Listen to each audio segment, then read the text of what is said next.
You know, people sometimes ask me how I learned to think the way I do. They assume there's some secret, some trick I picked up somewhere, but the truth is, I don't think I'm particularly smart. What I did learn, though, and this took me years to figure out, is that most people don't actually think, they just accept. Let me tell you what I mean by that. When I was a boy, maybe 10 or 11 years old, my father used to take me for walks in the Catskill Mountains. We'd walk through the woods, and he'd point at birds. One day, he pointed at a bird and said, "See that bird? In Italian, it's called a chuto lapitida. In Portuguese, it's bom da peda. In Chinese, it's chung long ta." Then he'd pause and say, "Now, you know in all those languages what that bird is called, but you still don't know anything about the bird. You only know what people call it in different places. Now, that bird, if you watch it, you'll notice it's always pecking at its feathers. Why? Because there are lice that eat the protein in the feathers, and the bird has to clean them off. The lice eat the protein. They lay eggs. More lice come. The bird spends half its time just staying clean." That lesson stuck with me my whole life. Knowing the name of something is not the same as knowing something. And most of what we call education is really just learning names, learning labels. But thinking, real thinking, means asking what's actually happening. I noticed this later when I was at MIT and Princeton, sitting in advanced physics classes with some of the smartest students in the country. We'd be learning about, say, quantum mechanics or electromagnetic theory. The professor would write equations on the board, beautiful equations, and everyone would copy them down carefully into their notebooks. Then, at the end of class, someone would raise their hand and ask, "Professor, what does this equation mean?" And the professor would explain it again using different symbols, different mathematical language. And the student would nod, satisfied. But I'd sit there thinking, wait, what does it mean? Not what does the equation say? What's actually happening in the real world that this equation describes? See, there's a difference between knowing something and understanding something, and most people, even very educated people, confuse the two. They think because they can repeat what they've been told, because they can pass a test, because they know the technical terms, that they understand, but they don't. I'll give you an example. After the war, I worked on the atomic bomb project at Los Alamos. I went to Brazil to teach physics at the university in Rio. Wonderful place, beautiful students, very serious about their education. But I noticed something strange. These students could recite entire textbooks. They'd memorized everything. But when I'd ask them a simple question like, "What happens if I shine light through a Polaroid filter at a certain angle?" they couldn't answer. They'd never thought about it.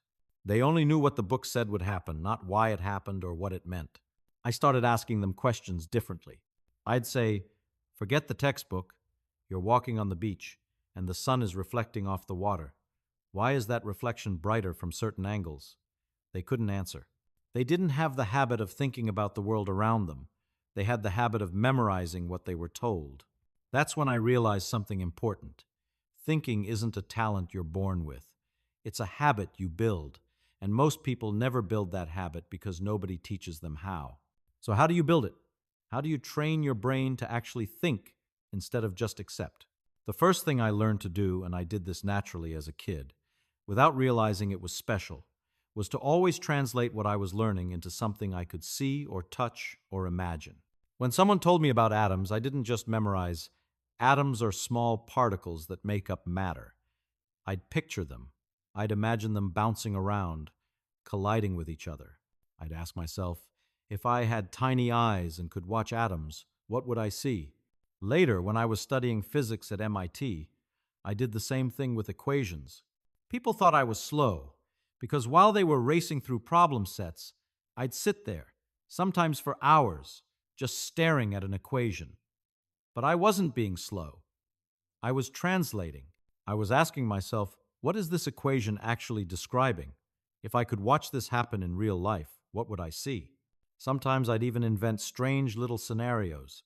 Like when I was learning about electromagnetic fields, I imagined I was the size of an electron, floating in space. What would I feel?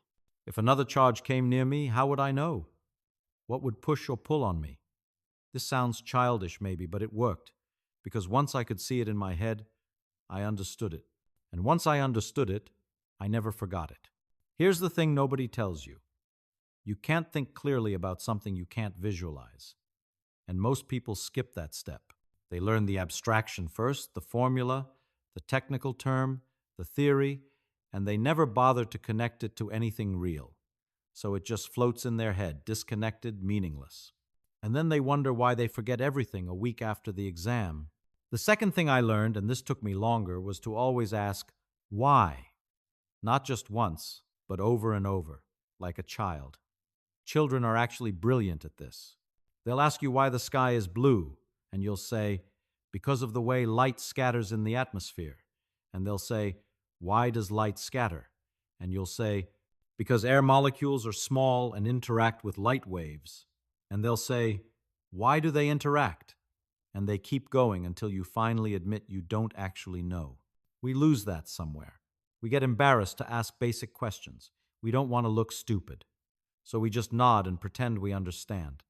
But that's a disaster. Because if you don't understand the foundation, everything built on top of it is shaky. I remember once, I was teaching at Caltech, and a student came to me confused about quantum mechanics. He said, I don't understand the uncertainty principle. And I said, okay, explain to me what you think it means.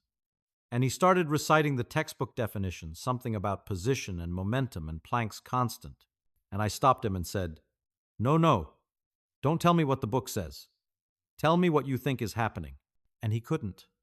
He literally couldn't tell me because he'd never thought about it. He just memorized it. So we sat down, and I said, let's start simple.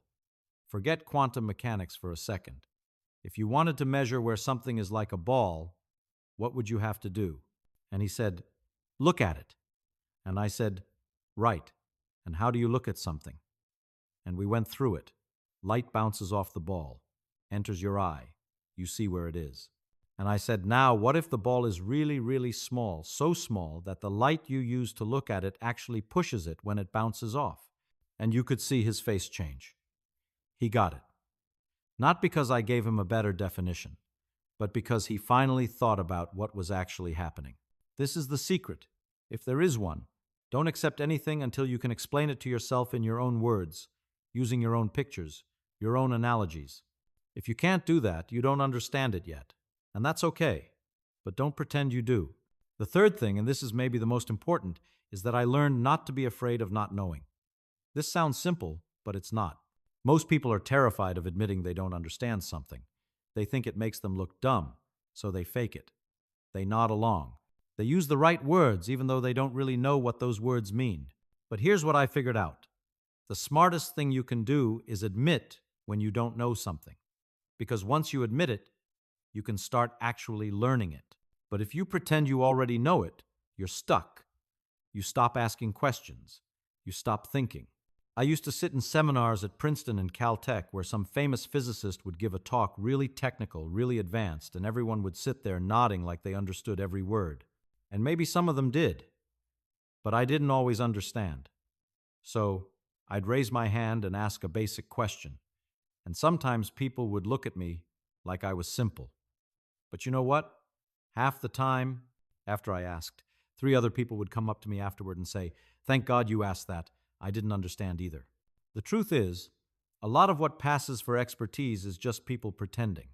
They've learned the language. They know which words to use. But they don't actually understand what they're talking about. And you can tell if you listen carefully, because when you ask them to explain it simply, they can't. They retreat into jargon. They make it sound complicated because they themselves are confused. So I made a rule for myself. If I can't explain something to a freshman, or to a child, or to someone with no background in the subject, then I don't really understand it myself. And that's okay. That just means I need to think about it more. There's one more thing, and this might sound strange, but it's been useful for me.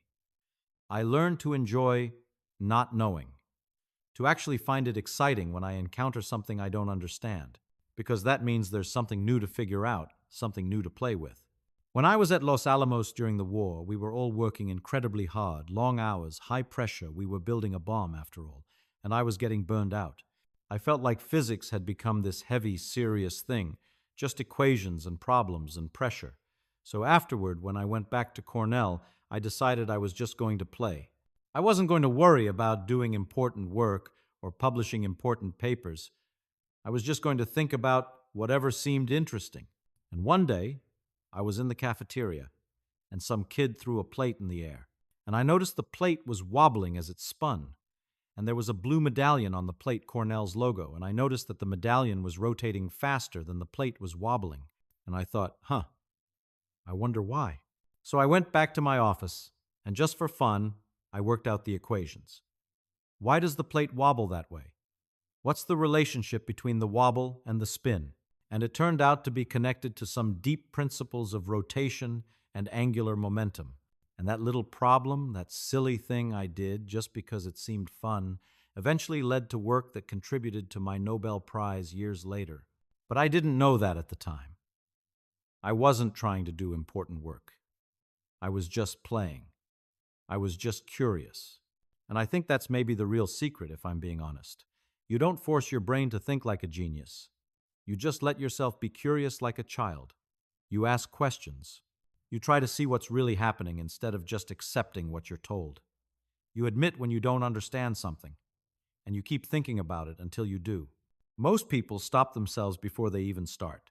They think, oh, that's too complicated for me, or I'm not smart enough to understand that, or I'll just trust the experts. But understanding isn't about being smart. It's about being persistent. It's about caring enough to actually think about something instead of just accepting it. I've spent my whole life around the smartest people in the world. Nobel Prize winners, brilliant mathematicians, incredible physicists. And you know what? Some of them were genuinely brilliant. But most of them were just people who never stopped asking questions, who never accepted something just because everyone else did, who kept thinking about problems even when everyone else had moved on. You can do that. Anyone can do that. You don't need to be special. You just need to care enough to try. So next time someone tells you something, anything, doesn't matter what, don't just accept it. Ask yourself, what does that actually mean? Can I picture it? Can I explain it to someone else in my own words? If not, then I don't really understand it yet. And that's okay.